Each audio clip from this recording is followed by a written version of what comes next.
Miss Jonah, yung OVCS, base po sa pag-aaral ninyo, gaano katagal muna dapat po ginagawa yung pagtitest dito bago sana ginamit ng COMELEC sa eleksyon? Opo, sige. Dapat po, sa in industry practice naman po, kailangan po talaga buwan. Kasi maliban po doon, syempre ititest mo siya ng ititest. O, tignan natin, gumagana ba ito? Ito may kailangan siyang palitan. So, hindi po sapat na halimbawa 1 buwan lang, 3 buwan lang.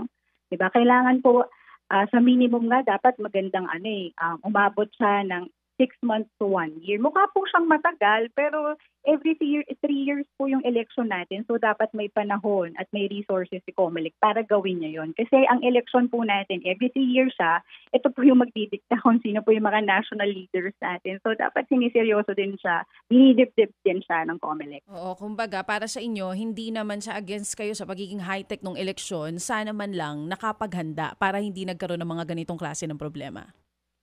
Opo, kasi ang itsura, sinusubukan na lang talaga natin yung, kumbaga yung source code o yung program sa araw na mismo ng eleksyon.